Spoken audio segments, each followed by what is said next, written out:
네, 오늘은 주님이 우리의 기업입니다 라는 제목으로 함께 말씀 나누도록 하겠습니다. 저희는 이제 여호수아의 긴 말씀을 이제 마무리할 준비를 하고 있습니다.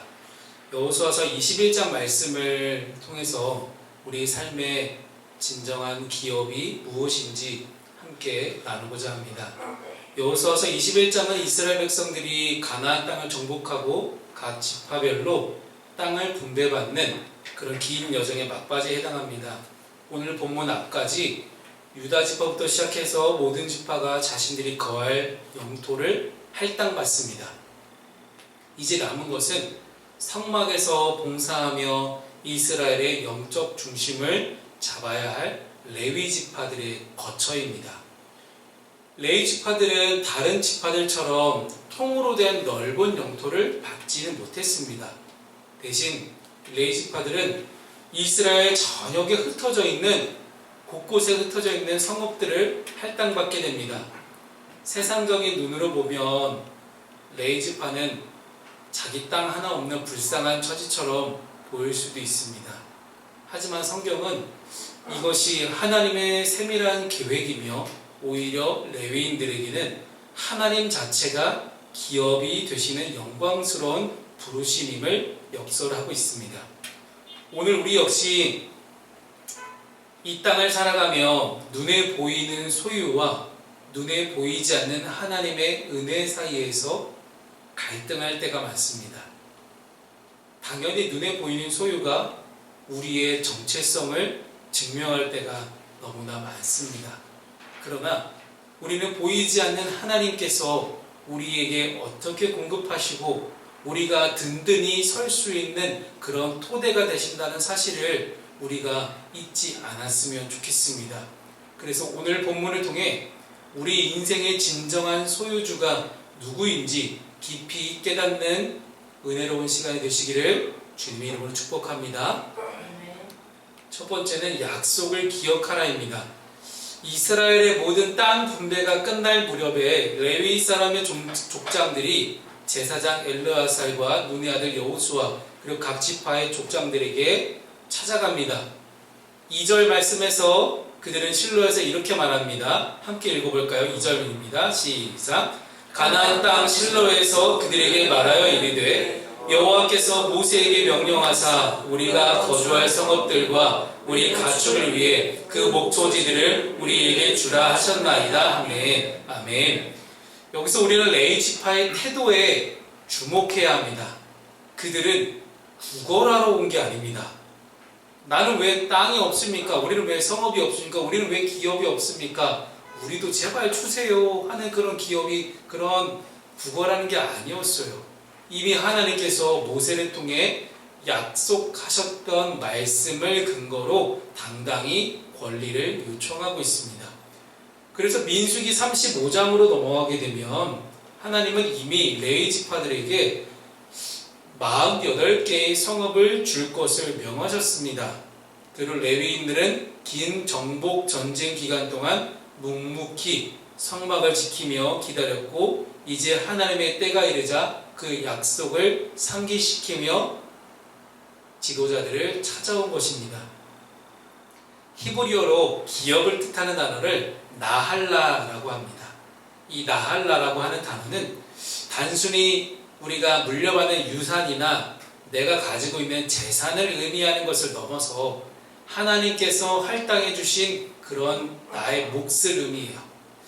무엇보다 이 나할라의 핵심적인 개념을 우리가 보게 되면 절대로 매각하거나 남에게 내어줄 수 없는 영구적인 소유를 의미하는 단어가 나할라라는 단어예요. 그래서 이 나할라라는 단어에 담겨져 있는 하나님의 속뜻은 여기에 있습니다. 모든 땅의 주인이 하나님이시고 그리고 그 안에서 인간적인 욕심으로 부동산을 매매하지 못하게 하셔서 모두가 함께 사는 하나님 나라를 만들고자 하셨던 하나님의 기쁘신 뜻이 담겨져 있는 정말로 중요한 단어가 바로 이 나할라라는 단어입니다. 이후에 절대로 하나님이 정해주신 땅을 매매하지 못하게 하셨던 그 율법을 어기고 이스라엘의 많은 욕심 있는 지도자들과 정치인들이 그 땅을 매매하기 시작하고 가난한 자들의 것을 빼앗기 시작하고 자신이 가진 것을 나누지 않고 희년이 선포돼도 본래 땅 주인에게 돌려주지 않는 이러한 일들이 반복됨으로써 하나님은 이스라엘 백성들에게 이것이 바로 범죄다. 너희들이 아무리 좋은 것으로 좋은 제물로 제사를 드려도 그 제사보다 하나님 말씀에 순종하는 것이 더 귀한 것이고 가난하고 약하고 소외되고 억눌린 자들을 돕는 것이 하나님의 뜻이다. 그것이 제사 지내는 것보다 더 중요하다고 말씀하셨던 그 하나님의 말씀이 북이스라엘에게 선포되는 그런 일들이 이후에 일어나게 됩니다. 결국 이 모든 것은 처음에 땅이 분배되었던 이때 당시에 하나님과 함께 약속하고 맺었던 그 첫 마음을 잃어버리지만 않았어도 이스라엘이 결코 멸망한 일은 없었을 것입니다. 레위인들에게 땅은 없었지만 그들에게는 하나님의 약속이 있었습니다. 우리 그리스도인의 삶도 이와 같습니다. 세상은 눈에 보이는 통장 잔고나 부동산을 기업이라고 말하지만 성도의 기업은 하나님의 입에서 나오는 약속의 말씀입니다. 세상의 기업은 아무리 많이 얻어도 부족하게 느껴지고 더 많이 가지기 위해서 끝없는 욕심을 부리며 불안한 삶을 살아내게 합니다. 그러나 하나님의 말씀은 영원히 목마르지 않는 샘물과 같아서 세상이 줄 수 없는 온전한 평안이 임합니다. 무엇보다 오늘 레위인들이 기업을 달라고 주장하는 장소의 이름이 실로입니다. 실로는 이후에도 이스라엘의 중요한 영적 장소로 많이 언급되는데요. 실로라는 곳의 이름의 뜻이 안식의 장소, 즉 평안한 장소, 쉴 수 있는 장소라는 그런 뜻을 갖고 있습니다. 즉 진정한 평안과 안식은 하나님의 약속이 성취될 때 찾아오게 되어 있습니다. 현대 사회를 살아가는 우리는 종종 내 몫을 챙기지 못할까봐 불안해합니다. 그러나 우리는 하나님의 보편적인 은총 아래에 있으며 무엇보다 하나님께서 우리 각 사람에게 이미 그 모양대로 그 몫대로 필요한 은혜를 예비하셨음을 우리는 믿어야 됩니다. 레위인들이 하나님의 명령을 기억했듯이 우리도 내 삶의 결핍 앞에서 좌절하고 절망할 것이 아니라 나에게 주신 하나님의 약속은 무엇이었을까? 나에게 약속하신 하나님의 뜻은 무엇이었을까? 나에게 부어주시는 하나님의 사명과 비전은 과연 무엇일까? 그것을 붙잡고 당당하게 기도하고 당당하게 하나님께 요구하고 당당하게 하나님 앞에 나아갈 수 있는 우리 모두가 될 수 있기를 소망합니다. 이전에 우리 인용이가 그 서울에서 이제 임팩트 스퀘어라고 이제 거기서 만났던 수많은 청년 창업가들하고 막 이제 다양한 교제했던 경험들을 저한테 얘기를 해줍니다. 그 중에 한 청년 창업가는 그렇게 하나님께 당당하게 뭐 달라고 요구한다는 거, 선포한다는 거예요. 그리고 자기는 그렇게 못하고 있는데 왜 저 사람은 저렇게까지 대놓고 요구할까? 그게 너무 신기했다라고 이야기를 합니다. 그 까닭은 뭐였을까요? 하나님의 분명한 약속과 하나님의 분명한 사명이 있었기 때문이죠. 하나님이 이 사람에게 이 일을 맡기고자 하신다. 그러면 당연히 필요한 것들을 공급해 주시는 것은 하나님의 몫입니다. 그러니 당연히 요구할 수밖에 없게 되는 것이지요. 사랑하는 여러분, 그래서 분명한 여러분 한 사람 한 사람을 향한 하나님의 뜻, 하나님의 사명을 발견할 수 있기를 소망합니다.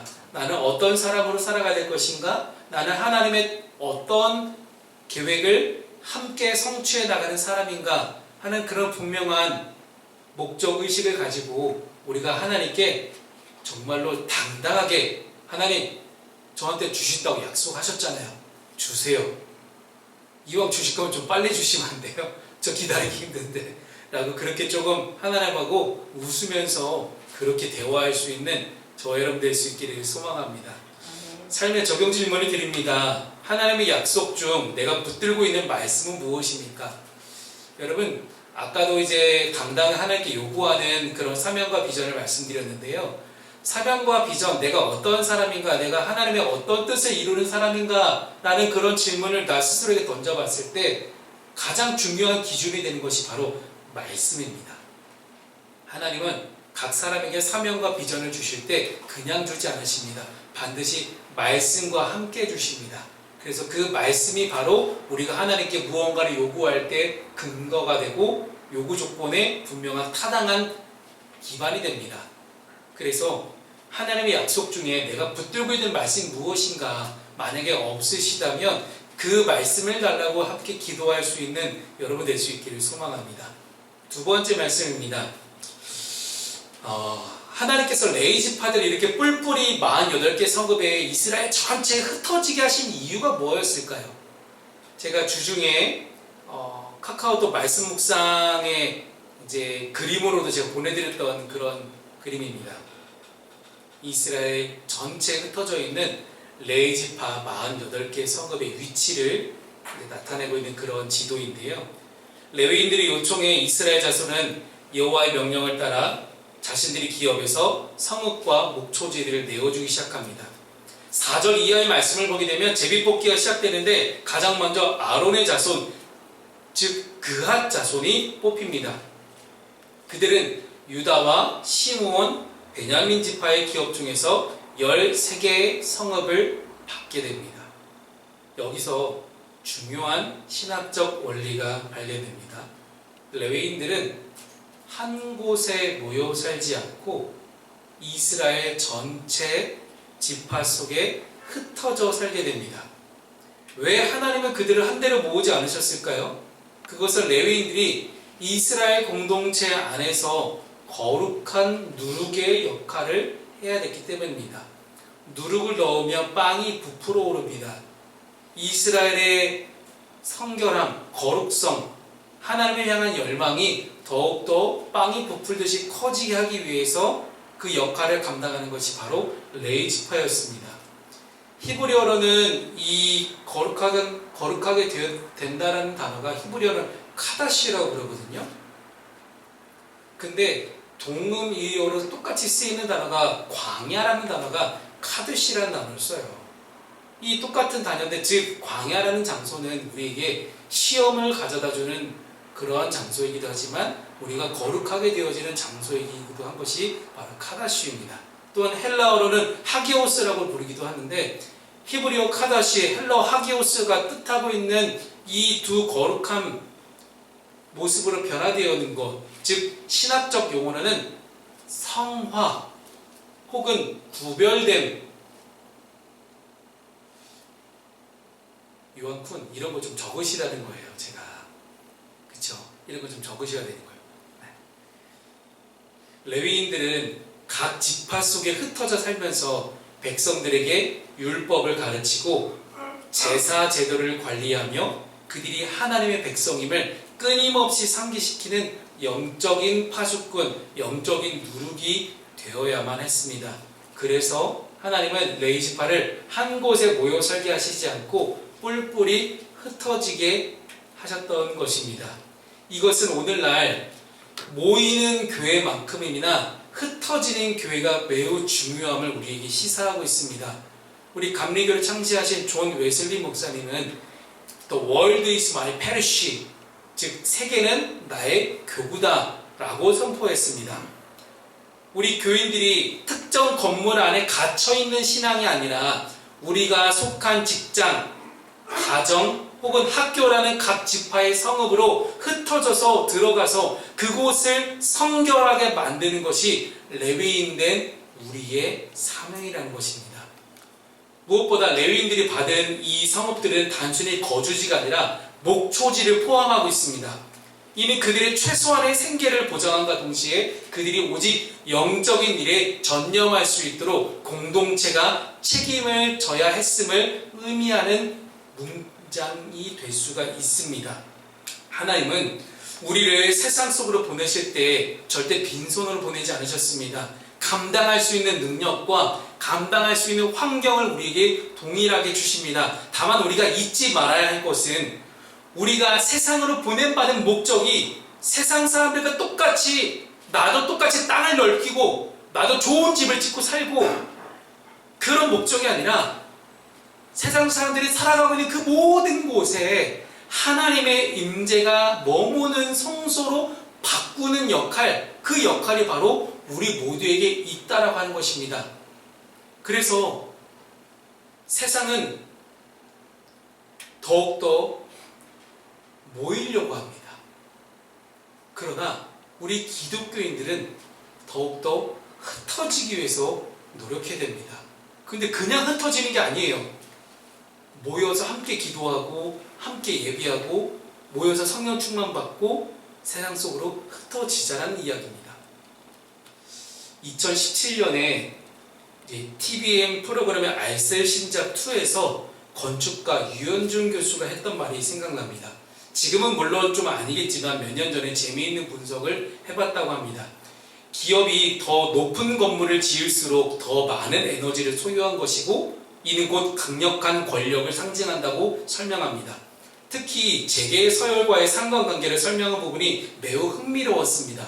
그러면서 예로 들었던 기업이 현대자동차 그룹이 삼성동 한전 부지에 지으려고 했던 글로벌 비즈니스 센터의 높이와 롯데그룹의 롯데월드타워 높이 차이를 계산했을 때 그 비율이 당시 두 기업의 시가총액이나 재계에서의 자산 규모 차이 그래프와 매우 유사한 양상을 보인다고 분석했습니다. 그러면서 역사적으로는 과거 진시황의 아방궁이나 이집트 파라오의 피라미드처럼 현대 사회에서는 그 기업의 사옥의 높이가 그 기업이 가지고 있는 자본력과 권력을 시각적으로 증명하는 지표가 된다라고 덧붙였습니다. 마치 바벨탑을 연상시키는 인간의 높아지려는 그 욕망은 누군가를 내 밑에 둘 때 가능해집니다. 내 밑에 몇 단계가 있느냐가 나의 위치를 증명해 줍니다. 그러면서 모여서 집중해서 더욱더 높아지려고 하는 것이 바로 세상 사람들의 논리가 될 수가 있는 것 같습니다. 그래서 성경 속의 하나님은 특정한 목표를 가지고 인간을 흩으십니다. 바벨탑이 그러했고 신약으로 넘어오면 로마의 박해로 예루살렘 교회가 흩어지고 복음이 이방 땅으로 전파되는 그런 결과를 낳게 됩니다. 따라서 우리 믿는 그리스도인들은 모이면 기도하고 흩어지면 전도하는 사람들입니다. 모이면 예배하고 흩어져도 세상에서 예배하는 사람들입니다. 일주일에 교회보다 세상에서 더 많은 시간을 보내는 우리가 그 세상 속에서 진짜 예배자로 살아갈 때 우리 또한 레위인들처럼 세상을 거룩하게 하는 그런 누룩의 역할을 감당할 수 있을 것입니다. 그래서 두 번째 삶의 적용 질문을 드립니다. 내가 속한 삶의 현장에서 거룩의 영향력을 어떻게 끼치고 있습니까? 우리 정성당 집사님은 만두가게에서 어떤 거룩함의 역할을 감당하고 계십니까? 그것을 우리가 함께 돌아볼 수 있길 소망합니다. 내가 있는 그 자리가 내가 선택한 자리가 아니라 하나님께서 나를 보내신 자리라고 생각을 해본다면 과연 그 자리에서 나는 어떠한 거룩한 영향력을 끼칠 수 있을지 우리의 삶을 한번 돌아볼 수 있기를 소망합니다. 세 번째는요, 하나님 자체가 기업이 되는 온전한 헌신입니다. 8절부터 12절까지는 유다 자손의 지파와 시므온 자손의 지파 중에서 레위인들에게 준 성읍들의 이름이 구체적으로 나열됩니다. 그런데 매우 흥미로운 도시 이름 하나가 나옵니다. 11절 말씀을 봤더니 아낙의 아버지 아르바의 성읍 유다 산지 기럇 아르바 곧 헤브론과 그 주의 목초지를 그들에게 주었고, 바로 헤브론입니다. 여러분, 헤브론은 어떤 땅입니까? 지난주 말씀에서 저희가 함께 나누었듯이 헤브론은 갈렙이 이 산지를 내게 주시옵소서라고 강력하게 외치며 생명을 걸고 쟁취한 땅이 헤브론입니다. 얼마나 싸우기 힘들었습니까? 높은 고산지대에 아낙 자손들이 그렇게 키가 크고 장대하게 자리 잡고 있고 엄청나게 싸움을 잘하는 그 아낙 자손들과 힘들게 싸워서 이겨낸 그 땅, 헤브론 땅. 그런데 그 중심 성읍을 레위인들 아론 자손에게 그냥 내어줍니다. 갈렙은 자신이 고생해서 얻은 땅의 핵심부를 기꺼이 하나님의 종들을 위해서 내어놓았습니다. 이것은 공동체 전체가 하나님을 기업으로 삼는 그런 삶이 무엇인지를 보여주는 매우 감동적인 장면이라고 할 수 있습니다. 이렇게 레위인들에게 땅이 없다는 것은 결핍이 아닙니다. 오히려 특권입니다. 나한테 무언가시 없다, 무언가시 부족하다라고 느껴질 때는 결핍이거든요. 근데 결핍으로 끝나는 것이 아니라 이것이 나에게 특권으로 주어질 수 있다는 것. 민수기 18장 20절에서 여호와께서는 아론에게 말씀하십니다. 내가 이스라엘 자손 중에서 내 분기시요 내 기업이니라. 우리는 없는 것을 자꾸 보게 됩니다. 나한테 뭐가 없지? 나한테 뭐가 부족하지? 이미 나에게 주어진 하나님은 생각을 하지 못하고 나에게 없는 것에만 우리가 시선을 뺏길 때가 너무나 많습니다. 그러나 이 레위 지파 사람들은 눈에 보이는 땅 대신 하나님을 직접 소유한 사람들이었습니다. 우리 감리교에서 강조하는 그리스도의 완전은 무엇입니까? 그것은 하나님을 전심으로 사랑해서 내 안에 하나님 외에는 다른 우상이 없는 그런 상태, 그게 바로 그리스도의 완전입니다. 레위인들이 성읍에 거하면서도 그 땅을 자신의 영구적 소유로 삼지 않고 이것이 다 하나님의 소유입니다라고 고백했듯이 우리 역시 이 땅의 모든 것이 주님의 것임을 인정하는 청지기 정신을 우리가 가질 수 있어야 됩니다. 결국 하나님이 우리의 기업이 되신다는 것은 하나님 한 분만으로 충분하다는 고백입니다. 세상의 기업은 시간이 지나면 쇠하고 사라지고, 그렇지만 하나님의 기업은 영원하고 변함이 없습니다. 이스라엘 백성들이 자신들의 가장 좋은 성읍을 레위인들에게 내어주었을 때 그들은 사실 자신들의 기업인 하나님을 더욱 견고히 붙잡게 된 것입니다. 우리가 주님께 드리는 헌신은 손해가 아니라 영원한 기업을 보장받는 가장 지혜로운 투자라고 할 수 있을 것입니다. 그래서 세 번째, 여러분 삶의 적용 질문을 드려봅니다. 내 인생에서 하나님보다 더 크게 의지하고 있는 세상적인 기업은 무엇이 있습니까? 오직 하나님만이 우리의 기업이 되신다고 하셨는데 그 하나님 한 분만으로 만족하지 못하고 세상에서 끊임없이 내가 구하고 찾고 두드리고 있는 그런 세상의 기업이 있다면 그것이 무엇인지 함께 돌아볼 수 있기를 소망합니다. 오늘 말씀을 정리합니다. 레위 지파에게 성읍을 나눠준 사건은 단순히 부동산 배분의 기록이 아닙니다. 그것은 하나님의 약속은 반드시 이루어진다는 신실함의 증거이며 하나님의 백성은 세상 속에 흩어져서 거룩을 실현해야 된다는 그런 사명의 선포이기도 합니다. 무엇보다 하나님 자신이 우리의 가장 귀중한 분기시 되셨다는 것을 가르쳐주고 있습니다. 이 말씀은 궁극적으로는 우리에게 참된 레위인이자 대제사장으로 오신 예수 그리스도를 바라보게 합니다. 레위 지파도 하나님과 이스라엘 백성 사이를 이어주는 역할을 했다면 예수님께서도 하나님과 우리 사이를 이어서 우리로 하여금 구원받게 하셨습니다. 무엇보다 예수님이 이 땅에 오셨을 때 머리 둘 곳조차 하나도 없이 그렇게 가난한 곳에 태어나셨습니다. 세상적인 기업은 하나도 없으셨으나 오직 하나님 아버지의 뜻을 기업으로 삼고 묵묵히 그 십자가의 길 순교자의 삶을 걸어가셨습니다. 그리고 예수님은 스스로 제물이 되셔서 우리를 하나님과 화목하게 하셨고 이제 우리를 왕같은 제사장으로 삼아서 우리를 세상 속으로 계속해서 흩어서 파송하고 보내고 계십니다. 사랑하는 성도 여러분, 세상의 소유가 적다고 낙심하지 마십시오. 우리에게는 하나님이 계십니다. 그 주님이 우리의 기업이십니다. 이번 한 주간 여러분의 발을 딛는 그곳에서 레위인처럼 하나님의 말씀을 가르치고 거룩한 삶의 예배를 드림으로 주님이 주시는 참된 안식과 풍요를 누릴 수 있는 저와 여러분 될 수 있기를 주님의 이름으로 축복합니다. 아멘.